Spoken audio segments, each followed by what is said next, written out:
Welcome to Mind Body Monday. I'm so happy that you're all here. And if you happen to be here live, that's fantastic. And if you're going to be watching a replay, or you are watching the replay or catching a podcast, I invite you to leave your comments in the chat or chat here right now. And then I'll be able to respond to you towards the end of tonight's or today's training. And I'm just wondering, how many of you have actually asked yourself the question, why am I so tired? I've heard that a lot myself. And the truth is, I sometimes experience that myself as well. Why am I so tired after eating a meal? We're going to explore that a little bit more. And we're going to be learning a little bit about insulin resistance or meal-induced stress and get some solutions to what's called postprandial fatigue, also known as after meal energy dip. So I'm just curious, for those of you who are here live today, go ahead and type in the chat. How many of you have ever experienced exhaustion or fatigue, or maybe even discomfort after eating any meal? Go ahead, type in the chat. And if you see me looking over to the side, it's because I've got two screens and this way I can monitor the chat. So go ahead, how many of you have ever had fatigue or exhaustion after eating a meal? Yes, thank you. Yes, very good. A lot of people, fatigue after meal too often, someone writes, especially on Shabbos. Okay, I get that. Very good. Yes, someone else has written. And we're going to take a little bit of a deep dive, and I hope I'm able to keep your focus because this is an important one. It's very common, and it's also hinting to some underlying issues that we're going to address. You know, over 62 million Americans are diagnosed every year with some sort of digestive disorder. Now, our topic today, postprandial fatigue, is not strictly digestive. By the way, some of you may be asking, what is this word prandial? Prandial is just a fancy word for relating to a meal. So it's really post-meal fatigue, or whatever it happens to be. In this context, it's post-meal fatigue. Some people experience postprandial pain in the digestive system after eating. That's not our topic for today. So even though 62 million Americans suffer from some sort of digestive disorder, post-meal fatigue is a very big part of that. And I'm constantly researching new ways to help my patients and to help people with many, many health concerns, specifically digestive disorders. Just recently, a 28-year-old young male came to see me complaining of tremendous fatigue and exhaustion after eating a meal. And this was the reason he came in. And a few simple interventions that you're going to learn about too began making all the difference. So let's just have a look here. What is this post-meal fatigue? So really it's defined as a substantial decrease in energy levels after eating. It's a state of drowsiness that can happen after any meal, typically from 30 minutes onwards, maybe up to 4 hours after eating. There is a tremendous fatigue and exhaustion. And some other accompanying symptoms happen as well. Now, a person doesn't have to have them all. This young man that came to see me had a fair amount of them. That included brain fog, impaired mental focus, poor memory, nausea, bloating, a loss of motivation. And we're going to see why this is. This is because of a particular hormone involved in the digestive process. Dizziness, mood changes or irritability, sweating, shaking, and facial flushing. All this can happen as a result of the foods we're eating and the choices we make. Now, just before we explore the topic of postprandial fatigue after eating a meal, this is Mind Body Monday, and I always like to kick off with some sort of mind-body experiential process. This way you're able to integrate the work on a deeper level. And I'd like to explore with you a powerful breathing technique to increase mental alertness. And this is best done before a meal or any time where you're feeling groggy. Maybe if you have a long drive and you've pulled over at a gas station to refuel, you can do this too. Or if you're waiting in a line and you feel exhausted and you have to do the shopping, you can do this too. Or any other time where you feel you just need to pick up your energy levels. Go ahead, just for now, And type in the chat what your current energy levels are in your mind, in your body, let's say from 1 to 5. 5 is high energy, high alertness, and 1 is, really tired, really fatigued, and not really with a program. Well done for showing up anyway. Go ahead, type in the chat what are you experiencing right now. So someone's written a 5. It's amazing. 5 is great energy, and 1 is low energy. Someone's written in a 3, very good. 2 or 3, someone's written in, excellent. 2.5, okay, we're getting into the world of fractions. That's amazing. So this is important because when you get a sense of what your energy levels are now, when you make a simple intervention, you can see how quickly they will shift. Just by the way, a cautionary note, if you're driving while you're watching a replay or you're watching this live while you're driving, please just listen, but don't do this exercise. And when you pull over safely, you can do that. So some of the benefits of this breathing technique that I'm going to share with you, it stimulates the organs of digestion. It's almost like gives the colon and internal organs a massage. It exercises your stomach muscles. It actually eases constipation by massaging the colon from within. It tones the diaphragm, helps clear mucus from the lungs. It oxygenates the brain and increases mental alertness, and of course, helps to improve breathing and lung function. So I've called this the pump breath, and I actually do it several times a day, at least twice a day as part of my morning routine and my evening routine. It helps me just to shift gears and shift my mental state and to bring back more alertness into my mind and into my body. So I'm going to start off with giving you some simple instructions, some helpful tips, and then we're going to do a practice round, one practice round, and then we'll do a check-in and see what you notice. Okay, so the instructions for this breath technique, which is called the pump breath, is simply to sit up straight. So if you slouched over, there's a good time just to sit up with your spine straight, your neck in line with your spine. And some people like to do this with their eyes open or closed. I find with my eyes closed, I can concentrate better, but it doesn't matter, whatever you're most comfortable with. The idea here is to inhale through your nose or your mouth if it's blocked. And as you breathe in through your nose, you push out or you inflate your abdomen. So you can imagine that as if there's a balloon in your abdomen and you're pushing your abdomen out. And when you do that, so just try that. That's a step. So step 1 is sit up straight. Step 2 is inhale through your nose. And as you do that, push your abdomen out as if there's a balloon and you're pushing it out. Now, step 3 is you exhale vigorously through your nose, if you can. If it's blocked, then again through your mouth. And as you exhale through your nose, you pull in your abdomen. So you're breathing in through your nose, abdomen goes out, and you breathe out, and you pulling in your abdomen. I like to imagine as if there's a fly, on my lip or something, and I'm sort of blowing it away. So what we're going to do is we're going to have you breathe in through your nose, and you'll breathe out again vigorously through your nose, and you'll repeat this 10 times. For beginners, we start with 10 times, and for later advanced training, we can go up to 30, 40, or 50. Even some of my patients, I'm teaching them 150 times, but not for now. That comes with further instruction. For now, at this level, simply you're doing a pump breath, or what's called a bellows breath, where you're pumping your breath in and out through your nose. When you breathe in, your abdomen comes out. When you breathe out, when you exhale, you're pulling in your belly.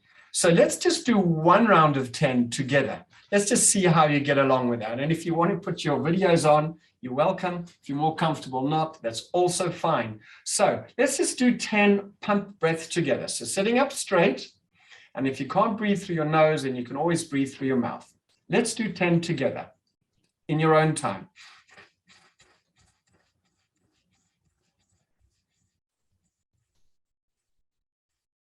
Very good. I wonder how you got on. That's one round of 10.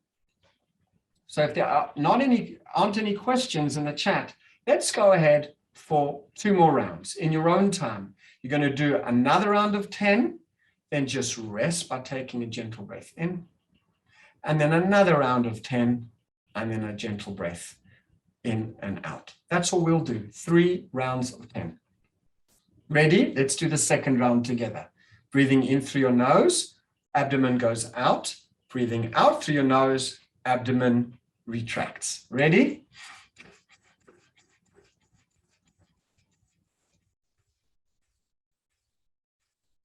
Excellent. Okay, I see some of you doing that amazingly, and you're even managing to close your eyes, which is fantastic. Okay, so gentle reset breath in, breathing out. One more round of 10, sitting up straight. As you breathe in, you push your belly out, and as you breathe out, you suck your belly in. Ready? In your own time.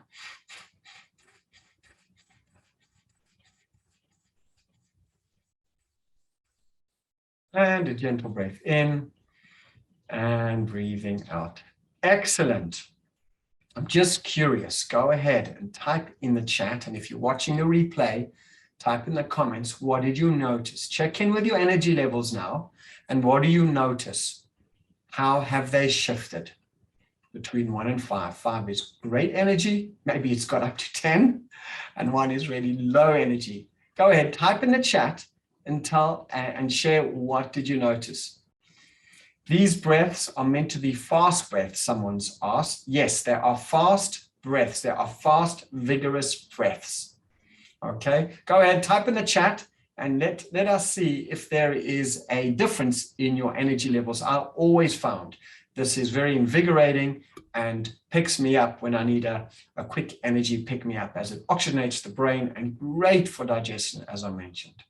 Fantastic. Okay, so as I said, the best time to practice the pump breath is either before a meal, after a meal, you've got food in your tummy, so it's not the best time, or when you take a break from a long drive, or you need a break from your computer, or you're feeling overwhelmed and you just need to change your state by getting more oxygen in your system. Those are great times to do that. Fantastic. Let's return now to looking at feeling tired after a meal. Now, a lot of my patients say to me, listen, Avraham, is it normal not to have some sort of fatigue after eating? So the truth is,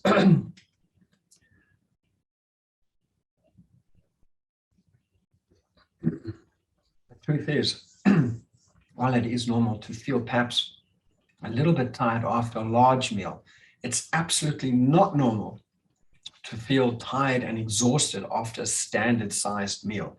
You shouldn't be feeling sick or cognitively impaired or fuzzy thinking, even like you feel like you need to take a nap after eating.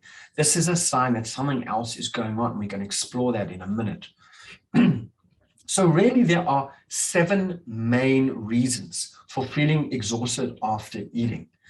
I'm going to mention the 7. We're going to take a quick look at these 7, and most importantly, solutions, what can be done about them. So the first one these are 7 reasons that cause feeling exhausted after eating. The first one is really changes in blood flow to the brain as a result of activation of what's called the parasympathetic nervous system. I'm going to talk about that in a minute.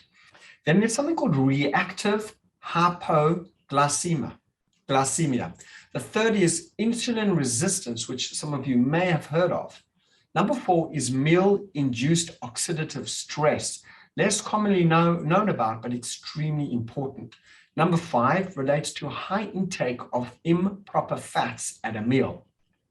Number 6 is metabolic endotoxemia, also not that common, but very important for a functional medicine doctor to know about and understand, and for the man on the street to become aware of.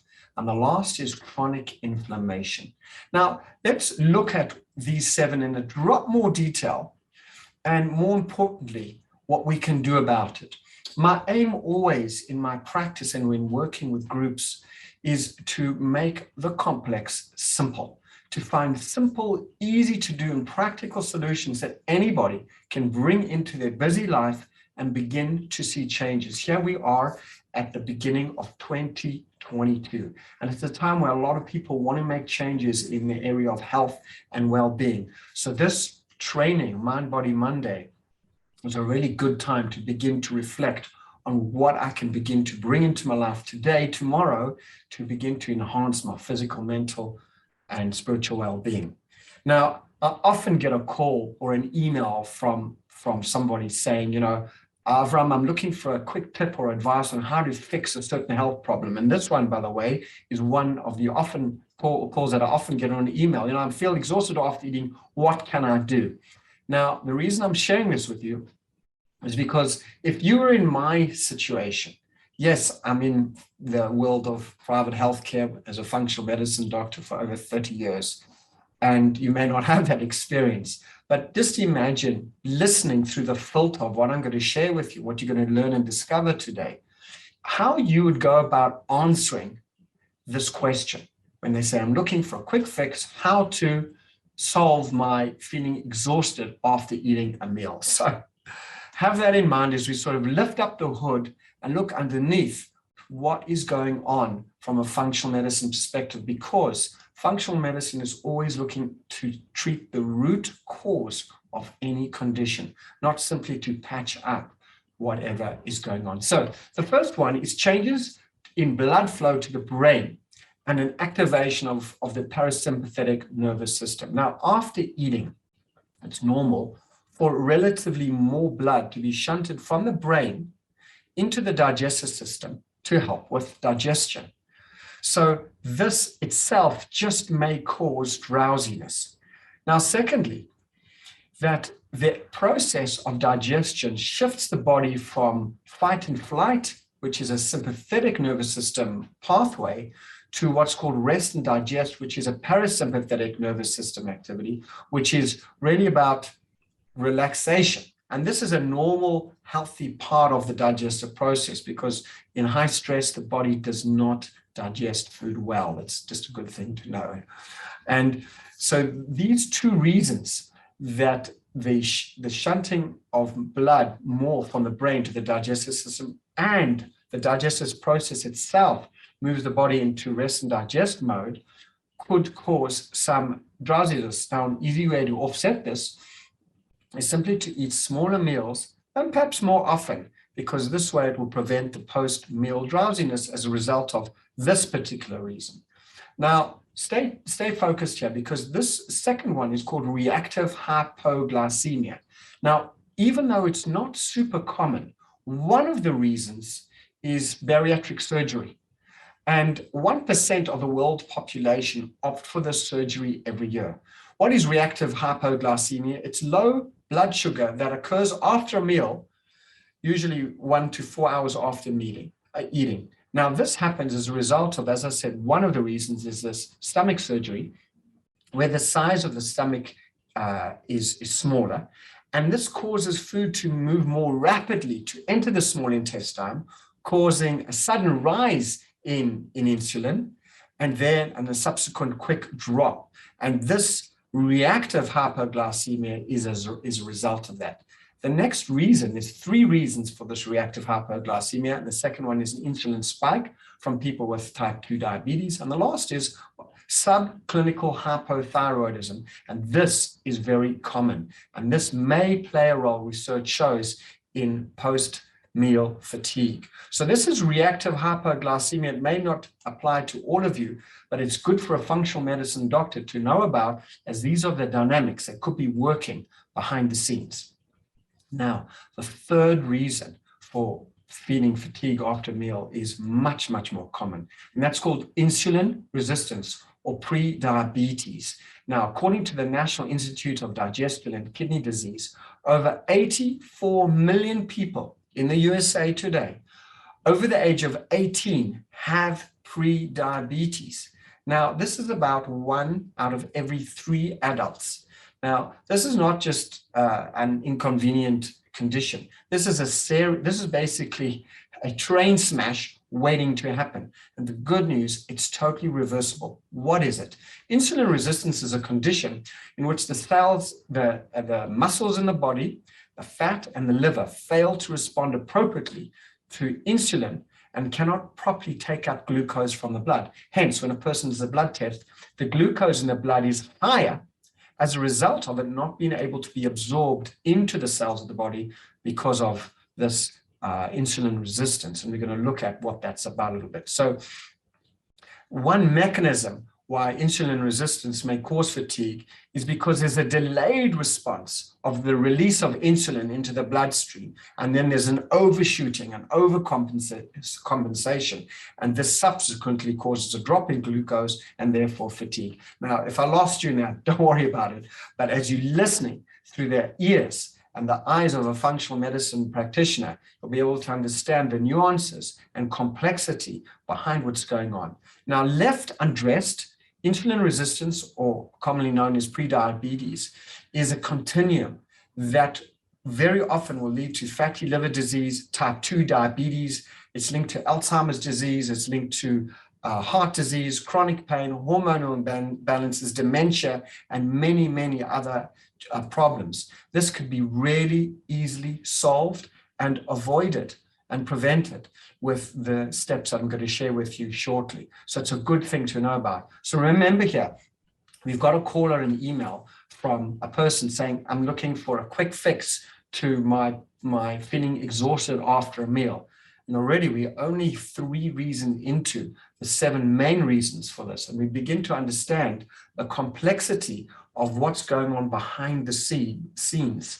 And therefore, our mission statement really is to craft simple, doable, practical interventions and steps that anyone can really bring into their life. So let's look at number 4. Number 4 is called meal-induced oxidative stress. This is when there's an imbalance between the free radical and antioxidants in the body. It's a little bit more detailed, but it's basically caused from eating processed vegetable oils used in salad dressings or deep frying, and includes oils like canola oil or soybean oil. And I really tell my patients to read labels. Whenever you see processed or refined, don't use it in your diet at all. Best is use butter or extra virgin olive oil or unheated, untreated coconut oil. Okay, let's all take a nice deep breath in. And since we've practiced the pump breath, this is a really good time to do 1 series of 10. So sitting up in your chairs, and if you're watching the replay, there's a really good time just to stay focused, and you'll have another opportunity to practice the pump breath. So sitting up in your chairs, and as you breathe in a fast, rapid way, we're going to take 10 deep in breaths through your nose, and your abdomen will go out. And as you breathe out, your abdomen will come in again. Okay, ready? Let's do this together.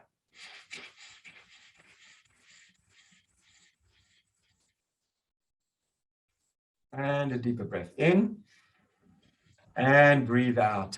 Excellent. Okay, so now that you're more charged up, let's continue to look at 3 more reasons, and then we're going to find some quick solutions for this person who's called in. So the third is a high fat intake. Very often people report feeling exhausted after a meal, feeling foggy or generally unwell after a high fat meal. This can happen. And this can happen because through eating fat, a certain hormone is released in the digestive system. This is called cholecystokinin, which is also CCK. Now, CCK is a hormone secreted by the cells of the duodenum in the stomach, and this hormone induces sleepiness. So if a person's eating a largely fatty meal and also poor quality fats, then they have a double whammy. They have the production of the CCK, which will cause drowsiness and sleepiness, but then they've also got the oxidative stress to deal with. The quick fix is to really move away from poor quality fats and increase more omega-3 quality fats from cold water fish like salmon, for example. So the next reason, the 6th reason for this condition of exhaustion after a meal is something called metabolic endotoxemia, which is basically a fancy word for auto-intoxication.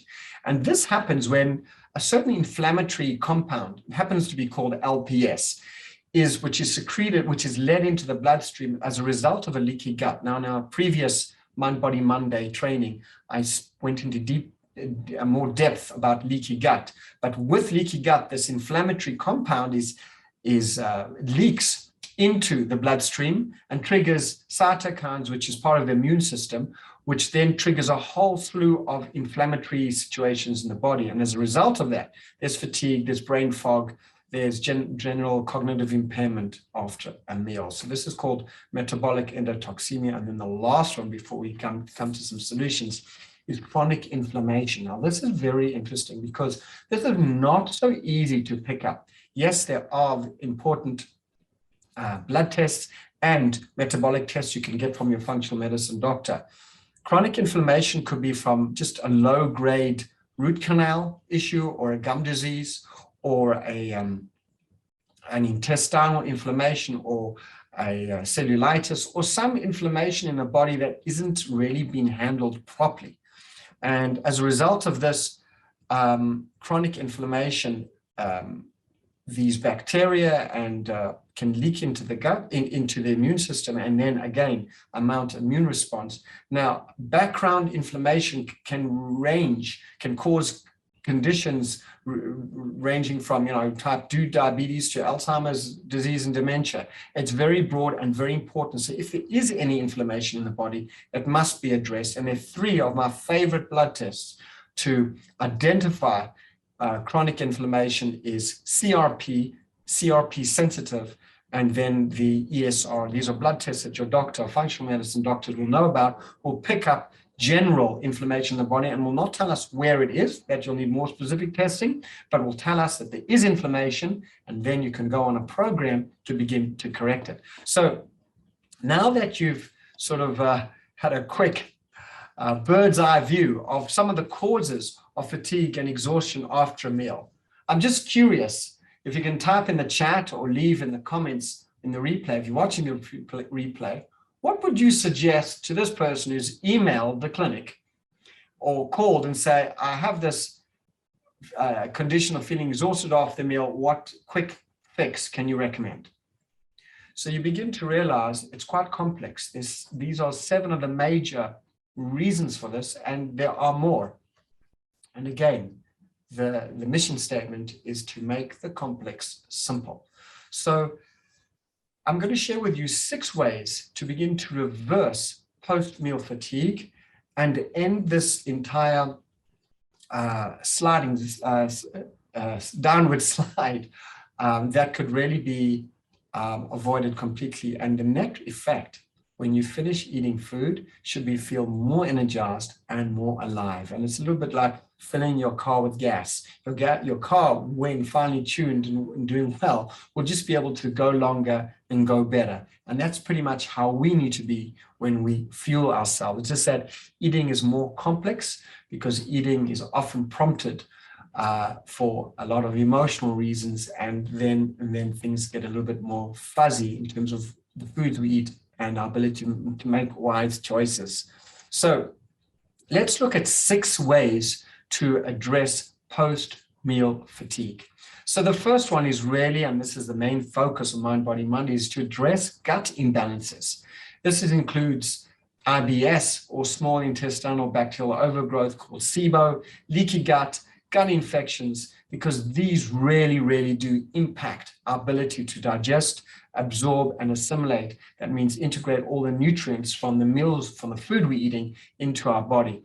And it also, having a healthy gut will avoid any toxins going from the digestive system across the barrier in the gut into the bloodstream and mounting an immune response, which you don't want to have. So the second strategy is to optimize your diet. Now, the best and fast way to do this is really cut down, or even better, eliminate refined foods. That's added sugars, sweets, candies, sodas, pastries, pasta, breads, rice, potato, corn, grains, beans, gluten grains particularly, and other starchy foods in the beginning. This doesn't have to be a lifestyle. Best that you work with a healthcare practitioner who can guide you.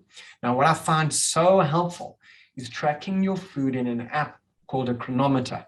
Now, if you do this for a few days, you'll be able to identify patterns in your food and postprandial symptoms. And I'm going to post some information in the replay about the chronometer because it's so important to be able to get a baseline so you can track yourself and ideally become your own best doctor in conjunction with your functional medicine doctor. Now, in terms of optimizing your diet, the best is to, yes, eat the rainbow. Eat a rainbow colored diet including lots of cruciferous vegetables, that's like broccoli, Brussels sprouts, cauliflower. These are high in sulfur, and sulfur helps to detoxify the blood in general, the body, supports the liver, and helps to heal leaky gut. It's great for IBS as well, as long as a person can digest it properly. It could be steamed or baked, etc. Now, also including anthocyanins. These are compounds, purple and red compounds in berries and foods like blueberries or strawberries or purple-colored cabbage, red berries and other foods. These have phytochemicals, chemicals, good quality chemicals within foods, phytochemicals, and these help to heal the body and reduce inflammation. Now, in terms of cleaning up the diet, it's so important to avoid industrial seed oils. These are canola oils, corn oils, cottonseed, soybean oils, safflower oil. This is all generally, unless it's labeled, these are processed, hydrogenated, heated oil that are full of free radicals that damage the cell lining, damage the gut, and do not serve the body in any way. All they do is being able to live longer on the shelf in the store that don't serve their health in any way. So the best thing to do is switch those right out. Things like mayonnaise, you can make your own with olive oil, but switch all those processed oils straight away and use either butter or virgin olive oil or coconut oil or ghee or things like that. Now, the optimizing diet strategy that I also share a lot with my patients is to use spices and culinary herbs wherever you can in your diet, because research has shown that these spices and culinary herbs really help to reduce inflammation in the gut and help digestion as well. So a study found that a blend of basil or bay leaf or black pepper, where one can, cinnamon, coriander, ginger, cumin, oregano, parsley, rosemary, thyme, and turmeric all produced decreasing inflammation and reduce significantly fatigue and exhaustion after eating. So if you can sprinkle soups and salads with these fresh herbs or dry herbs, one at a time or all together, whatever works for you, is a wonderful way to optimize your diet. And lastly, on diet is really to ensure an intake of macronutrients and vitamins, specifically things like vitamin A and zinc, and also foods rich in probiotic foods and bone broth that helps, and all these help to support a healthy gut, decrease inflammation, and energize us after we're eating. The third of our 6 strategies to reverse feeling wiped out after a meal is intermittent fasting. This is something I personally practice. I've been practicing it for years. Intermittent fasting is basically from when you end dinner until you have your breakfast, your break fast, you have at least 12 hours. So if you're new to intermittent fasting, then the challenge for you may be to experiment with from dinner to your first meal is 12 hours. You certainly can drink things like tea or coffee or water or lemon juice in your water, etc. I'm not going into intermittent fasting right now. We've done that in previous trainings. But if you start with 12 hours, you really rest your digestive system. You, in a way, reboot and reset your whole metabolic functioning, and you really get tremendous benefits, health benefits, longevity benefits, benefits in your mind and your body with this very simple practice. So that's an overnight fast to start off with, just from dinner to breakfast, 12 hours. And if you can't manage 12, try 11, can't manage 11, try 10, and work your way up to eventually getting up to 12 hours, and then take it from there. And the most important, I think, or one of the most important, is really optimizing sleep. I know it's obvious, but it must be said. So many people, when I ask them when they come to see me complaining of whatever they're complaining of, I ask them, tell me about your sleep patterns. And most people, I'd say 4 out of 5, say they struggle to fall asleep, or they get up many times through the night, or they on social media at all hours of the night and not getting the deep REM restorative sleep that resets the brain, resets the gut, and gives us the best chance for our next day to be successful. So the idea here is to aim to get to 7 to 9 hours of uninterrupted sleep every night, and best is in a dark, cool room. And This way you recharge your brain and your body and avoid fatigue specifically after a meal. Now, 2 more strategies, and then we'll review any questions that may have come up. So stress levels are so important. You can, again, check in with yourself and get a reading from 1 to 5. 5 is high stress. Do you feel that in your body, in your emotional world, in your mind? 1 is low stress.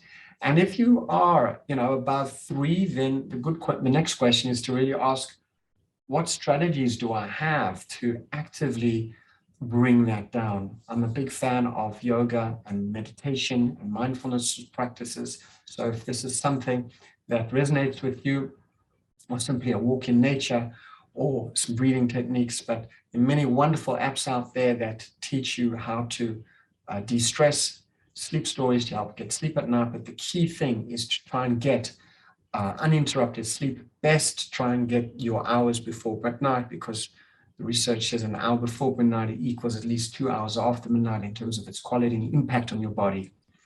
And then the last strategy is to get moving, right? As you come into the end of Mind Body Monday, engaging in gentle physical activity after eating is actually a good thing. Not going for a high impact aerobics class, going for a gentle walk, deep breathing. This is also shown to help control blood sugar levels, help circulation, help also digestion, because as your body moves gently, the muscles will take up any circulating glucose and dampen any post-meal possibility for fatigue, and it also helps it's also great and invigorating for the body. But in addition to that, generally exercise every single day or 3 to 4 days a week. And that's really important, to find an exercise program that works for you, works for your lifestyle, works with your body, and everybody can find something to do. So lastly, just on that, exercise also supports mitochondrial function, which is the little powerhouses inside our cells producing energy called ATP. And this also helps to convert our food to energy and will leave us feeling more invigorated after a meal than exhausted, which is really what it's about. Okay, let's all take another nice deep breath in. Breathing out. Let's just do 1 more cycle of the pumped breath, just to make sure you got it. And if you're watching the replay, you get to practice with us as well. And if you're watching if you're here with me live, sit up in your chair. Remember, the instructions is really simple. Sit up in your chair, line your neck with your spine. We're going to do 10 rapid breaths. As you breathe in through your nose, your belly goes out. As you breathe out, your belly goes in. You'll push it out and pull it back. Okay, ready? Let's go.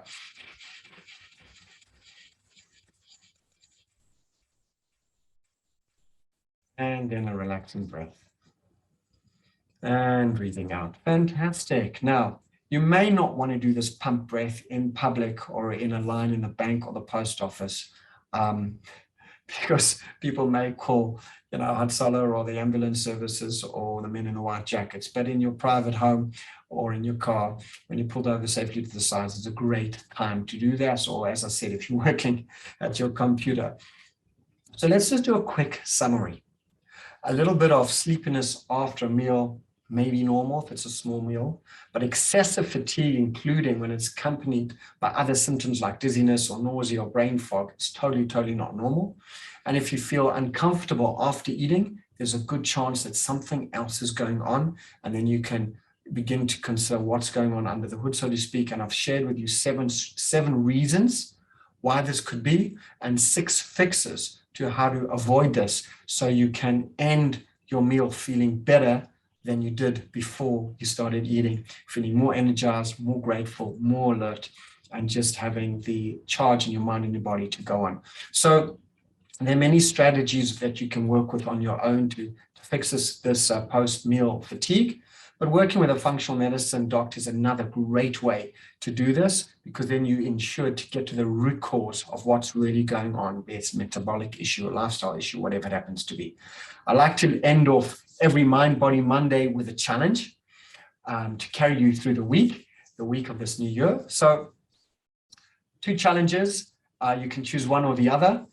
The first one is the pump breath. You can get you practice this once a day if you want, once a day and do 3 cycles of 10. You do 1 cycle of 10, take a gentle brief breath in and out, do another cycle of 10, a gentle breath in and out, and then a 3rd cycle of 10. You can just do that once a day whenever you're feeling dopey or you need a quick recharge. The second challenge for those who would like is before you eat a meal, before you sit down to eat a meal, ask yourself this question: how will I feel if this is all I ate for 14 days? If I ate this meal for breakfast, lunch, and supper, I'm not talking about the boredom factors or things like that, but if you just were to eat this kind of meal for breakfast, lunch, and supper for 14 days or possibly 30 days, how would you feel after that time? Would it energize you or would it drain you? And this is a question I contemplate myself, because I'm quite happy to eat the kinds of foods I'm eating on a regular basis, which I do, because they do leave me feeling energized, easy in my belly, and focused and alert, and better than I did feel before I started eating. So thanks once again for joining Mind Body Monday. I'm really happy that you're here. And if you're watching the live, you can post 1 or 2 questions. I'll see if I can answer them. And if you're watching a replay or listening to the podcast, please post your comments. This way it will improve engagement and I'll be able to respond to you as well. So thank you once again for joining me on Mind Body Monday. I look forward to seeing you next week.